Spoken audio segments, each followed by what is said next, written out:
Hello everybody, I am so excited to bring you this fabulous tour of one of my personal favorite interior designers. I mean, since maybe middle school and maybe even younger than that. But I'm here at the home of Cathy Kincaid, and she's going to take us through her charming home in Dallas. So thank you for having us. Oh, I'm thrilled. Merry Christmas to everyone. Merry Christmas. Now tell us about your home. Well, the house was built in probably about 1918 to 1920, and I think it was a caretaker's cottage for the Hoblettsell house, which is behind me. The Hoblettsels had built that house, and when they built it, it was the only house here. Ray Washburn told me that he has a photograph of my house and that house and the huge tree in the front, and there was nothing else here but that. So I really do think mine has been added onto several times over the years, and I really do think that it was a caretaker's cottage started out. It's the most precious cottage. I can't wait to go inside. And I love how you have, is this rosemary out here? Yes. It's beautiful. And the boxwood. How do your boxwood do in Dallas? Boxwood are one of the easiest things to grow, and they didn't freeze. They didn't freeze. Did you have a lot of damage in the storm? Yes. Yeah, I had a ceiling fall through in my kitchen, and yeah, I think everyone did. But mine was, one of my friends just came up here to join us. But I think I was lucky. Oh, this is beautiful. Now tell us about this entry area. I added this. This was a front porch, so there wasn't a proper entry to the house. You entered right here where the doors are to the living room. And so I added the steel windows and the tile floor and plastered it. Wilson Fuqua was the architect that helped me. He is just a genius. He's wonderful. Yes. We've worked together for so long. You've worked on so many projects together. And the ceiling too, that's interesting. Is that like It's a V-groove. V-groove. It's beautiful. And now did you start collecting from a young age, or? No, well, I mean, when you're 68, you have there's a lot of years there to collect. But I started, I guess, when I was first married, and I was 22. 22. Didn't have much. Well, it's beautiful. How long have you lived in this house in particular? My previous house burned down, and I bought this one, and I moved in 7 years, so 2014. Okay, 2014. So you've changed a lot of it when you came in with Wilson? Yes, it's a Tudor house, funny enough, even though it doesn't really look like that from the outside. No, with the shingles. But there was very heavy plaster in here, and this door with the transom was not there. It was kind of an arched opening. The dining room had little bitty leaded glass windows. It was real dark. Wilson added the bay, and the two windows that flanked the fireplace were actually on the either side of the door to the outside. Oh, that's fascinating. And when we took the ceiling out, we realized that the windows on the front of the house on either side of the fireplace went up as tall as they are now. Those are original, but they had put plaster and sheetrock over them part way down. Well, who wants short windows I when don't you know. can have tall That's windows? right. I don't. People do funny things to I don't houses. understand some of the things they do, and all of this. I feel like I see a lot of like Lisa Fine textiles, a lot of beautiful prints in here. Do you have certain favorites, or do you just like to mix and match? Of course, I love Lisa Fine. She was just here this morning. We were doing a custom fabric. We love to do that and have a lot of fun doing it, and she's one of my good friends. But I love antique textiles. Antique textiles add that extra layer that makes rooms so interesting. And then the ceiling too. It's not even really a high gloss, is it? It's like this one is more of a semi-gloss. The family room is high gloss. It's really great, and nice, pretty tall ceilings for a home that was built in, you said 1918? That's fascinating. Well, I'm very excited to go into this guest room. I mean, there's just every detail. I know so many people commented about how much they loved that beautiful home on Potomac and the ABPA tour that you've designed 3 times, right? Yes, twice. That's a lot. But I noticed there too that you do so many great kind of trim details with We your always wallpaper. put a little fabric tape on wallpaper if it's in the budget, because it does add quite a bit to the bottom line, but it's such a pretty detail. It's really beautiful. And you can either pull a color out or make it more monochromatic. And this half door in the bathroom here, the glass, that's so unique and different as to where the water closet is. Yeah, and it should have a curtain on it, but it was wasn't right, so I took it off. But it's kind of nice. It brings light into the wet area. That's great. And now this room, you said you recently redid this? Charles Birdsong, who I've worked with for years and years and is my good friend and stylist. I had him come over the other day because everything just needed a facelift. It's something that everyone needs to do, even decorators. And I can't do it myself. I'm not really great at doing tabletop landscape type of thing or doing accessories.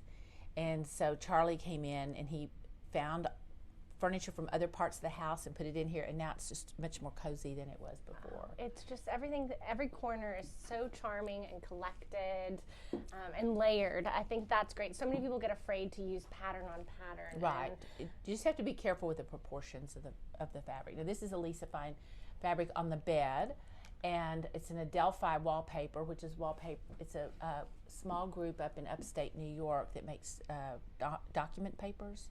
So they take papers that are old, like maybe from a famous house or from like Mount Vernon, buildings, and it can be from England, France, United States, and then they make these papers and we custom color them. Oh.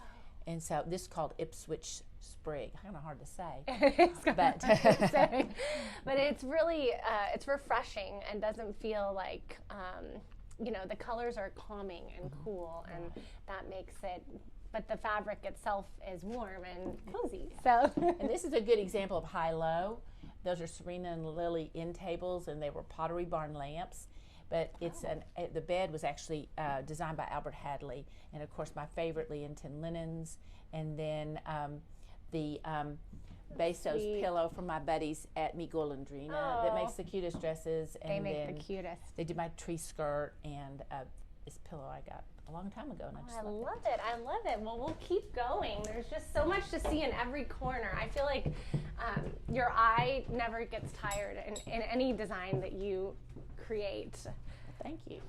And this is a great room. Tell us about this. It's like a entry into the main living room. It's kind of it was just sort of a hallway. It was in.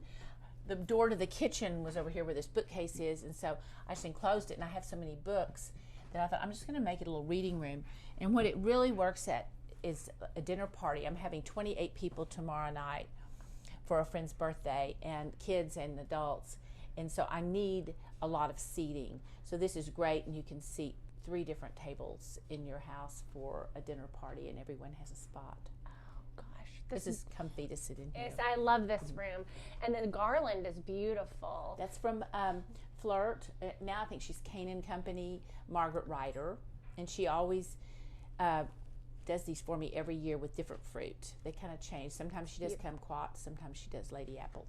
It's really, really beautiful. All right, well, we're going to keep walking in to this room, and I think this is the room you mentioned had the damage from the storm. This one did, and my kitchen.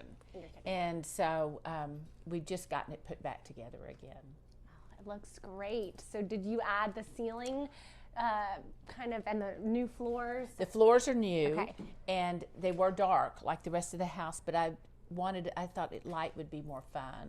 Something different. Do you ever do you feel that your style at all has stayed consistent or evolved? Oh, it's evolved. Everyone's style evolves and everyone's taste evolve. And as you get older, you edit a little bit. I do use a lot of blue and white in my own house and just shades of white for the walls because I think I get overload from looking at color and pattern all day. I look at it a lot. The blue and white is a good neutral, refreshing palette. But yet still is classic and timeless and everything. And these are great. A lot of people would have gone for curtains, but I love how you did the shades. Conrad shades. They're great because they offer some privacy, but they keep the light. And it's good to have a lot of light here. Because I know where you are situated, directionally, probably the light gets a little tricky here. It's beautiful. And so I love art, and I had these portraits done of my husband and my daughter in Paris. Oh. And it turned out that my husband, he's my late husband, and he had actually played polo with the artist's father. Wow. Small world. What a small world. But it looks exactly like him. When the painting came and I sat it in a chair, I'd walk by and think he was sitting there. Oh. And then my daughter she was a teenager and she had braces, so she didn't smile. So you didn't smile. Well, and that makes the photo more timeless, exactly. Right? It doesn't age.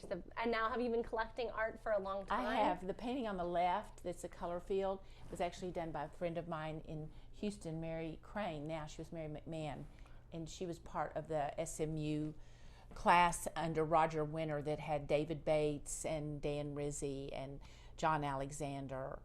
Wow. And so she was part of that group, and I love her paintings. I think I have the Mary McMahon Museum. 5 of her paintings.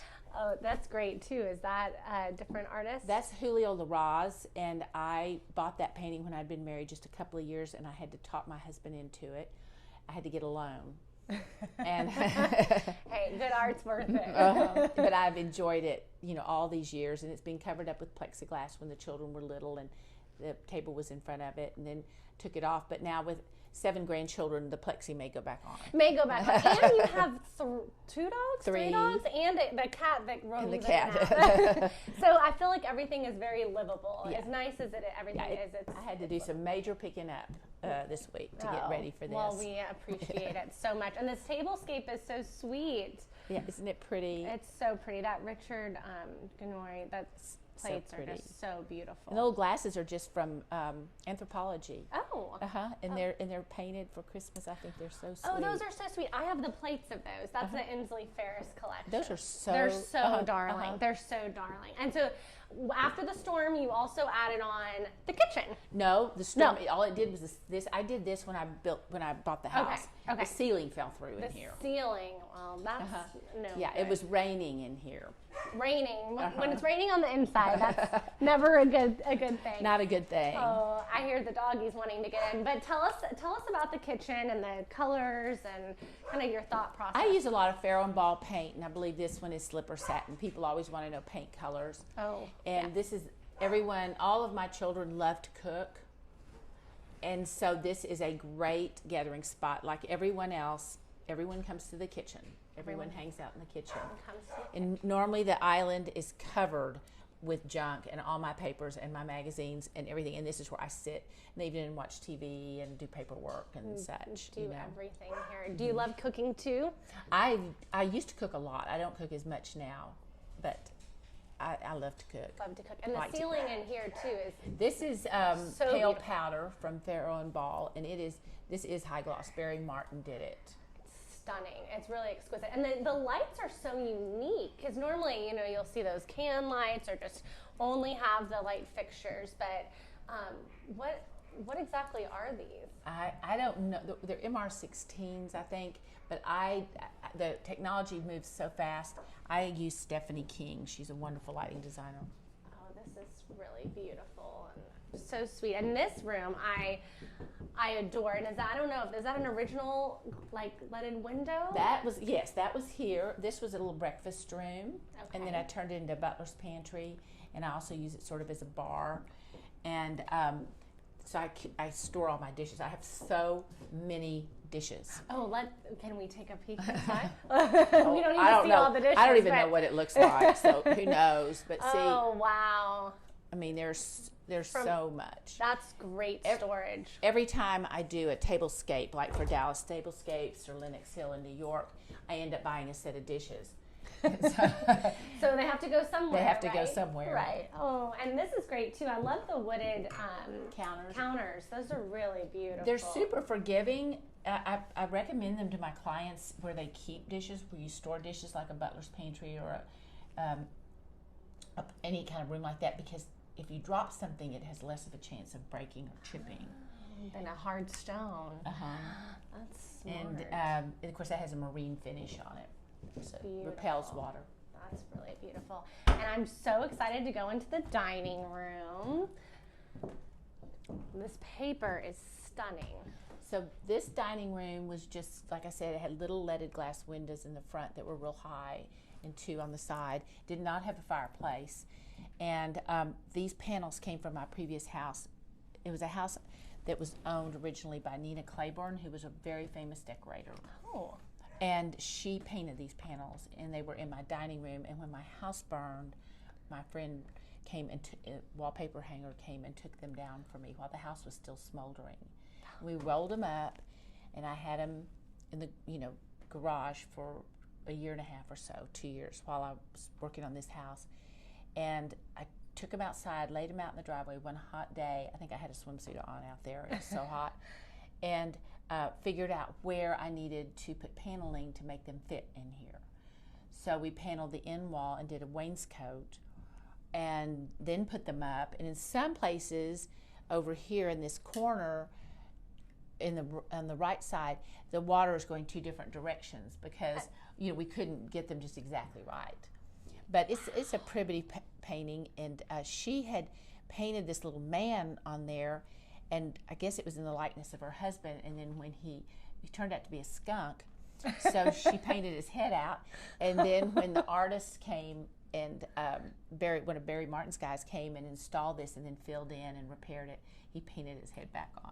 So he's back. We gave him a new life. Hopefully he has a better head on his shoulder. He got a second chance. A second chance. Oh, this is fantastic. What an interesting story. And so is there any paint that sort of went through to connect it from the windows? That's just paper. This is on canvas. Okay. And then we just papered up there and then painted it the sky color. Oh, how charming and lovely, and I'm just so grateful that you took us through today to your home. It. Thank you. You make it fun. Oh, well, it was fun. It went by all too fast, but I'm just so grateful. Again, always have loved and admired Cathy and all of your designs, but to be in her home is a true Christmas treat. So Merry Christmas, everybody, and thank you for watching.